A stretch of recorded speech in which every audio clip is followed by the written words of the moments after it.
ஒரு கொய்யா தோட்டம் வைக்கணும் அப்படிங்கிறது பலருக்கும் ஆர்வமாக இருக்குது இந்த நேரத்தில். ஏன்னா கொய்யா வந்து ஒரு எப்பயுமே விலை வந்து ஒரு குறைந்தபட்ச விலை வந்து ஒரு ஆதார விலை வந்து கொய்யாவுக்கு இருக்குது. ஒரு கிலோவுக்கு 20, 25, 30ன்னு குறைந்தபட்சம் ஒரு 20ங்கிற ஆதார விலை வந்து கொய்யாவுக்கு வந்து இருக்குது. இந்த மாதிரி இருக்கிற சூழலில் கொய்யா வச்சிருக்கனால வேற என்னென்ன டிஃபிகல்ட்டிஸ் நீங்கள் ஃபேஸ் பண்ணுறீங்க? கொய்யா வைக்கிறவங்க முதல்ல மண்ணுக்கு ஏற்ற மரமானு பார்த்துக்கிடணும். நம்ம மண்ணுக்கு இந்த கொய்யா செடிகள் செழிப்பாக வருமா அப்படின்னு பார்த்துக்கிடணும். நம்ம மாவட்டம் வந்து கந்தக பூமி தான். கந்தக பூமி, வெயில் அதிகமாக இருக்கும். கொய்யா வந்து ஒரு வெப்பமண்டல பயிர் தான், அதனால் வெயிலால் பாதிக்காது. தண்ணியும் நிறையா தேவைப்படாது. சொட்டு நீர் போட்டாச்சுன்னா தண்ணி நிறைய தேவைப்படாது.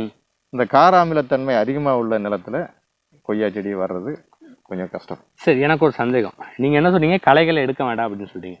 இப்போ சொட்டு நீர் போட்டு டைரெக்டாக அந்த செடியிலே கொண்டு போய் வச்சுட்டா சுற்றி உள்ள நிலங்களில் வந்து உயிர் சுழற்சி வந்து நடக்காது இல்லையா? அதில் செடிகள் முளைக்கிறது செய்கிறது அதெல்லாம் நடக்காது இல்லையா?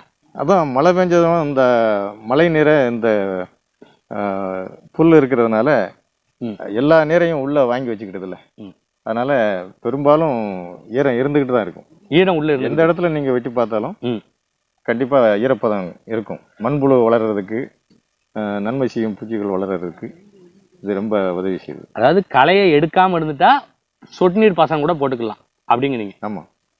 சரி, இப்போ கொய்யா மரம் வளர்க்குறது இதெல்லாம் இருக்கட்டும், இந்த விற்பனை வாய்ப்பு வந்து இப்போ கொய்யாவுக்கு என்ன லெவலில் இருக்குது? அதோட சந்தை வாய்ப்பு இப்போ எப்படி இருக்குது?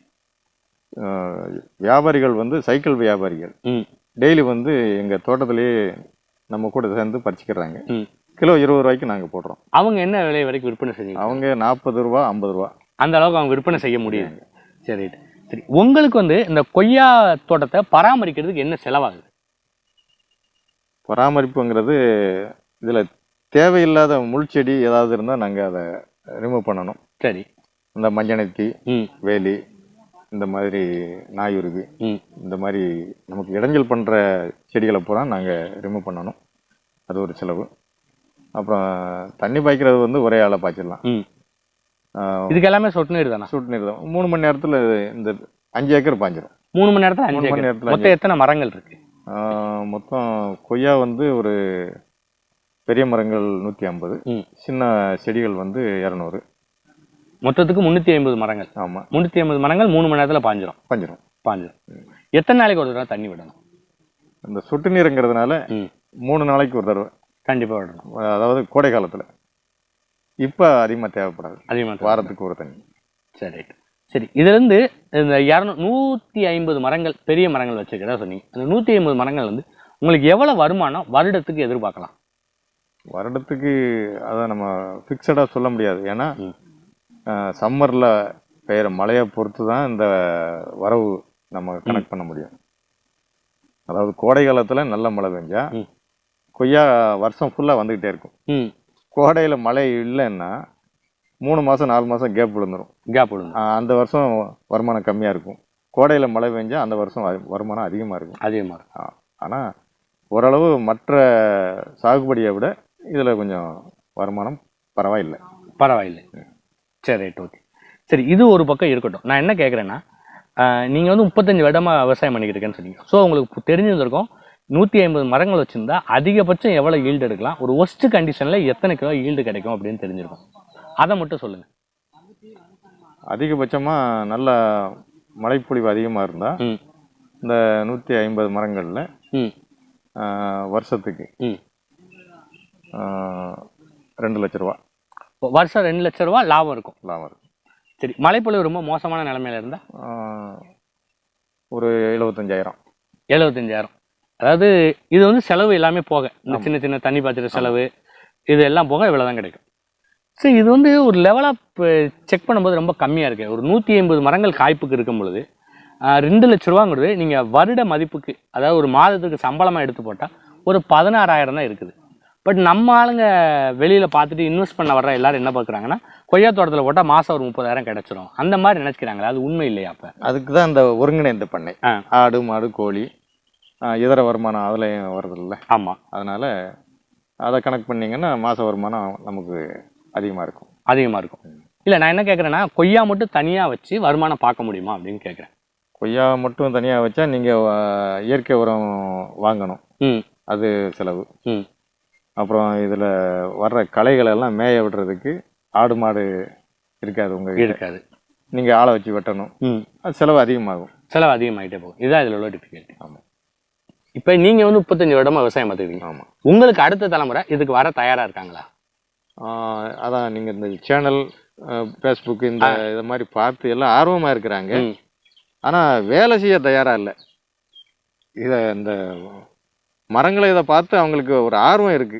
உள்ள வந்து வேலை செஞ்சா தான் அவங்களுக்கு இது. அதான் நீங்க சொல்றது என்னன்னா பணம் செலவு பண்ண கூட ரெடியா இருக்காங்க. ஆனா இறங்கி ஒரு புல்ல கூட புடுங்க கூடாது அப்படிங்கிறாங்க. கண்டிப்பா அந்த தொழில்நுட்பத்துல தெரிஞ்சுக்கிட்டு வந்து கஷ்டப்பட்டு தான் சம்பாதிக்க முடியும்.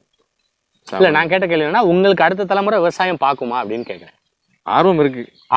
ஆர்வத்தோட இருக்காங்க. பண்ணுவாங்களாங்கிறத அவங்க காலம்தான் பதில் சொல்லுவோம். சரி, இப்ப இந்த ஒருங்கிணைந்த பண்ணையமா மாத்திக்கிட்டு இருக்கேன்னு இந்த பண்ணையத்துல இருந்து வருமானம் வரக்கூடிய வாய்ப்புகள் எதுல இருந்து உங்களுக்கு வருமானங்கள் வருது? என்னென்ன செலவினங்கள் இருக்கு? ரெண்டையுமே வகைப்படுத்தி அப்படியே சொல்லுங்க. கொய்யா வந்து வருஷத்துல ஒரு 10 மாசம் நல்லா ஈல்டு கொடுக்கும். வருடத்துல 10 மாதம் காய்ப்பு இருக்குது. கண்டிப்பா. அதாவது கோடை காலத்துல மழை பெஞ்சா 12 மாசம் கூட பழம் வந்துட்டு இருக்கும். 12 மாசம் பூ எடுத்து காய் வந்துகிட்டே இருக்கும். வந்துட்டு இருக்கும். கோடையில மழை இல்லைன்னா 3 மாசம் 4 மாசம் காய்ப்பு இல்லாம போயிடும். அதாவது 3ல் 1 பங்கு காய்ப்பு குறைஞ்சிரும். அப்புறம் ஆடு மாடு கோழி இதுல இருந்து நாங்க மாத வருமானம் பார்க்கலாம். சரி, இப்ப பொதுவாகவே எனக்கு இந்த ஆடு மாடு கோழின்னு ஒரு சந்தேகம் இருக்கு. ஆடு மாடு கோழிகள் வந்து ஒரு ஷெட் அமைச்சு அதுக்குள்ள வளர்க்குறவங்களுக்கு வந்து 2 பிரச்சனை கிடையாது. ஒன்று வந்து என்னன்னா இந்த ஈரத்துல தொடர்ந்து மேயறனால கால்கானம் வாய்க்கானம்னு ஆடு மாடுகளுக்கு வரும். அதை தொடர்ந்து இந்த சிறு பூச்சிகள் ஏதாவது பாம்பு இது மாதிரி கடிக்க வாய்ப்பு இருக்கு. அதுல இருந்து தவிர்க்கிறதுக்காக ஷெட் அமைச்சு வளர்த்துக்கிட்டு இருக்காங்க. ஆனா நீங்க இப்படி ஓப்பன் ஸ்பேஸ்ல விடும்போது இந்த மாடுகளுக்கு வந்து இந்த காணம் வர வாய்ப்பு இல்லையா? நிச்சயமா இல்லை. ஏன்னா எங்க நிலத்துல எங்கேயும் கால் பதிகிற மாதிரி இல்லை. ஈரம் இருக்கும் ஆனா கால் பதியாது. மேல பசுமை போர்வை இருக்குல்ல, அதனால கால் பதியாது. அந்த கால் கால் கால் என்ன இதெல்லாம் வர்றதில்லை. அப்புறம் இப்படி ஓப்பனா விட்டுறதுனால அதுக்கு தேவையான புல்லை சமச்சீர் உணவு நம்ம சாப்பிடுறோம்ல, அந்த மாதிரி அது சமச்சீர் உணவை எடுத்துக்கிறது. ஒரே நம்ம புல் மட்டும் போடுறது இல்லை, செடி கொடி இலை தாவரங்கள் எல்லாத்தையும் சாப்பிடுது. நம்ம போய் போறதில்ல, அதை எடுத்துக்கிடுது. அப்படிங்கிறப்ப அதுக்கு ஆரோக்கியமா இருக்கு. வேற எந்த நோயும் வரல இது வரைக்கும் வரல. நீங்க ஷெட்டு போட்டு வளர்த்தீங்கன்னா அந்த ஷெட்டை சுத்தப்படுத்தணும். கிருமி நாசினி தெளிக்கணும். அதுலதான் அதிகமான செலவு. இதுதான் பெஸ்ட். ஸோ நீங்க என்ன சொல்றீங்க, ஆடு மாடுகளுக்கு வந்து ஷெட் அமைச்சு வளர்க்கறத விட இந்த மாதிரி இடம் இருந்து வாய்ப்பு இருந்தா ஃபென்சிங் இருக்கனால நீங்க உள்ளே விட்டுறீங்க. ஆமா, இதுக்கு நல்லா இருக்கு. நல்லா ஆரோக்கியமா தான், நோய்கள் வர்றதில்லை. சரி, இப்ப கோழிகள் வளர்க்கறதா சொன்னீங்க. கோழிகள் இதுக்குள்ளே தான் மேய்ஞ்சிட்டு இருக்குமா? ஆமா, கோழிகள் வந்து இந்த தாவரங்களை இலைகள் எல்லாம் சாப்பிடுது. நீங்க ஷெட்ல வச்சு வளர்த்தீங்கன்னா தீவனங்கள் தான் கொடுக்கணும். தீவனம் தான், கம்பு இந்த தீவனம் தான் கொடுக்குறீங்க. ஓப்பன் பிளேஸ்ல வந்து அது தாவர இலைகள் பல கழிவுகள் இதெல்லாம் சாப்பிட்றதுனால அதனுடைய குரோத்தும் நல்லா இருக்கு. சரி, இப்போ ஆடு மாடுகள் வளர்க்குறீங்க, எல்லாம் வளர்க்குறீங்க. இப்போ இந்த இதுக்கு வந்து உரங்கள் வந்து ஏதாவது இயற்கை உரங்கள் ஏதாவது தயாரிக்கிறீங்களா? அதாவது பஞ்சகாவியா அந்த மாதிரி இயற்கை உரங்கள் ஏதாவது தயாரிக்கிறீங்களா, இல்லை எருவே டைரெக்டாக மரத்துக்கு கொடுத்துறீங்களா? இது வரைக்கும் நாங்கள் ஆட்டு சாணம் மாட்டு சாணம் டைரெக்டாக செடிகளுக்கு பக்கத்தில் போட்டுகிட்டே வந்துட்டோம். இப்போ தான் வெம்புக்கோட்டை தோட்டக்கலை துறையிலேருந்து எங்களுக்கு மண்புழு தயாரிக்கிறதுக்கு தொட்டியெல்லாம் கட்டி கொடுத்துருக்காங்க. சரி, நாங்கள் மண்புழு உரம் தயாரிக்க போகிறோம். இல்லை, நான் என்ன கேள்வி கேட்குறேன்னா, உங்கள் இடத்துல வந்து புல் இருக்குது, புல்லுக்கு கீழே ஈரம் இருக்குது. அப்படிங்கும்போது மண்புழுக்கள் ஆல்ரெடி உங்கள் நிலத்திலே இருக்குமே, அது எதுக்கு திரும்ப நீங்கள் உரமாக தயாரிக்க போகிறீங்க? இல்லை எதுவும் விற்பனை வாய்ப்புக்காக பண்ண போகிறீங்களா? மண்புழு உரம் வந்து நம்ம டைரக்டாக போடுறத விட மண்புழு உரம் தயாரித்து போட்டோம்னா நுண்ணூட்டச்சத்துக்கள் எல்லா சத்தும் அதில் இருக்கு. இது பேரூட்டச்சத்துக்களும் இருக்கு, நுண்ணூட்டச்சத்துக்களும் இருக்கு. மண்புழு உரத்துல இல்லாத உரமே இல்லை. செடிகளுக்கு டைரக்டா போட்டா நீங்க அதிகமா போடணும். மண்புழு உரம் தயாரிச்சு அதை போட்டீங்கன்னா ஒரு செடிக்கு 2 கிலோ 3 கிலோ போட்டா போதும். பெரிய மரங்களுக்கு கண்டிப்பா அவ்வளவுதான் தேவைப்படும். உரமா தயாரிச்சு. ஆமா, அதுல எல்லா உரமும் கிடைக்கிறதுனால செடி இதை விட இன்னும் கொஞ்சம் நல்லா வளரும். இப்போ நான் தெரிஞ்சுக்கிட்ட வரைக்கும் நம்ம இந்திய மண்புழுக்கள் வந்து மண்புழு உரம் தயாரிக்க கேட்டதில்லை, ஆப்பிரிக்கன் புழுக்கள் தான் பயன்படுத்தணுங்கிறாங்க. ஏன்னா இந்திய மண்புழுக்கள் வந்து மண்ணை செமிக்கிறது கீழே அனுப்புது, ஆப்பிரிக்க புழுக்கள் தான் கீழேருந்து மண்ணை சாப்பிட்டு உரமாக மேலே அனுப்புறீங்க. ஸோ ஆப்பிரிக்க புழுக்கள் இதுக்கு நீங்கள் வாங்கணும் இல்லையா, உங்கள் மண்புழுக்களை இதுக்கு பயன்படுத்த முடியாது இல்லையா? அதான் தோட்டக்கலை துறையிலேருந்து எங்களுக்கு அதை வாங்கி கொடுப்பாங்க. அவங்க கொடுத்து அதுலேருந்து நீங்கள் உரம் தயார் பண்ண போறீங்க. இன்னும் எங்களுக்கு கொடுக்கல, இப்போ தான் தொட்டி அமைச்சிருக்கோம். எல்லாம் காஞ்ச தலையெல்லாம் வெட்டி போட்டு சரி மண்புழு உரம் மண்புழு புழுக்களை அவங்க கொடுக்குறாங்க. அதுக்கப்புறம் நாங்கள் உரம் தயாரிக்கிறீங்க. சரி, இந்த தயாரிக்கிறதுக்கான ஏதாவது செயல்முறை விளக்கம் ஏதாவது உங்களுக்கு கொடுத்துருக்காங்களா, இல்லை அதுக்கு ஏதாவது ட்ரைனிங் போகணுமா? நீங்கள் கொடுக்குறதா சொன்னாங்க. ஆனால் ஏற்கனவே நான் தெரிஞ்சுக்கிட்டேன், இந்த யூடியூப் இதெல்லாம் போய் பார்த்து வலைத்தளங்களில் பார்த்து தெரிஞ்சுக்கிட்டேன். அதை கொஞ்சம் விளக்கமாக சொல்லுங்களேன், எப்படி பண்ணுறது? காஞ்ச முதல்ல கீழே வந்து தேங்காய் மட்டைகள் இருக்குல்ல, ஆமாம், அதை ஒரு லேயராக போடணும். அதுக்கு மேலே வந்து காஞ்ச சாணம், அதை ஒரு லேயராக போடணும். அதுக்கு மேலே வந்து தட்டைகள், காஞ்ச தட்டை, ஈரம் பச்சையாக இருக்கக்கூடாது. பச்சையாக இருந்தால் வெப்பம் வந்து மண்புழுகளை தாக்கி மண்புழு இறந்து போயிருன்னு சொல்கிறாங்க. அதனால் எல்லாமே காஞ்சது தான். இப்படி லேயராக போட்டு தொட்டி வந்து 3 அடி அந்த உயரத்துக்கு நம்ம அதுக்கு மேலேயே நம்ம போட்டு மேலே வந்து நம்ம பச்சை சாணியை தண்ணியில் கரைச்சி தெளிக்கணும். டெய்லி நம்ம தண்ணியை ஸ்ப்ரே பண்ணணும். ஈரந்தான் இருக்கணும், தண்ணி கட்டக்கூடாது. மண்புழு அதில் விடணும். விட்டாச்சுன்னா 40ஆவது நாளில் நமக்கு மண்புழு மேலே வர ஆரம்பிச்சிடும். உரங்கள் மட்டும், உரம் தயார். மண்புழு கீழே போயிடும், மேலே இருந்து நம்ம உரத்தை. இது வந்து இப்போ தான் ஸ்டார்ட் பண்ணியிருக்கீங்க. ஆமாம், கவர்மெண்ட்லேருந்து சப்போர்ட் கிடைக்கும், அது பண்ண போறீங்க. ஆமாம், கண்டிப்பாக. சரி, இப்போ முக்கியமானது என்னென்னா, இந்த கொய்யால இப்பயும் கொஞ்சம் இடத்துல மட்டும் இந்த மாடுகளை உள்ளே விடாமல் கொஞ்சம் கவர் பண்ணி நீங்கள் ஊடு பயிர்கள் ஏதாவது பயிரிடலாம் இல்லையா? இப்போ கருவேப்பிலை இருக்குது, அதை தொடர்ந்து பப்பாளிகள் வைக்கலாம். அதுக்கடுத்து கொஞ்சம் கேப் இருந்தால் அதாவது நம்ம பயிர் வகைகள் கூட போடலாம். எதுக்காக ஊட கேப்பில் எதுவும் போடாமல் இருக்கீங்க? கருவேப்பிலை நாங்கள் போட்டிருக்கோம். கருவேப்பிலை போட்டு மார்க்கெட்டுக்கெல்லாம் கொண்டு போயிருக்கிறோம். கருவேப்பிலை இப்போ அறுத்ததுனால உங்களுக்கு தெரியல, மேலே தெரியல. மற்றபடி கருவேப்பிலையை ஆடு மாடு சாப்பிடாது அப்படிங்கிறதுனால இடைஞ்சல் இல்லை. வேற நம்ம உளுந்து பாசி இந்த மாதிரி போட்டால் ஆடு மாடுகளை உள்ள விட முடியாது. இல்லை, ஒரு குறிப்பிட்ட இடத்த மட்டும் ஃபென்ஸ் பண்ணால் அது ஒரு வருமானம் இருக்குல்ல. ஏன்னா உங்கள் நிலம் வந்து இப்போ ரொம்ப வளமாக இருக்குது. ஆமாம், ஏன்னா நீங்கள் மேலே வந்து கவர் கிராப் வச்சு இந்த மூடாக்கு பயிர்கள் போட்டிருக்கீங்க, அதாவது களைகளே மூடாக்கா பயன்படுத்துறீங்க. உள்ள மண்புழு இருக்குது, மேலே ஆல்ரெடி மாடுகள் போட்ட உரங்கள் இருக்குது. ஸோ அதனால் இந்த எம்டி இடத்த நீங்கள் பயன்படுத்தினா உங்களுக்கு அதுலேருந்து ஒரு வருமானம் கிடைக்கும் இல்லையா? அதனால் கேட்குறேன். நாங்கள் இந்த இடைப்பட்ட இடத்துல சந்தன மரம், செம்மரம் இந்த மாதிரி மரங்களை தான் வைக்கணும்னு ஆசைப்படுறோம். அதாவது லாங் டைமில் உங்களுக்கு ஒரு நெடுங்காலத்தில் ஒரு வருமானம் அந்த மாதிரி தான் வளர்க்குறதுக்கு ஆசைப்படுறோம்.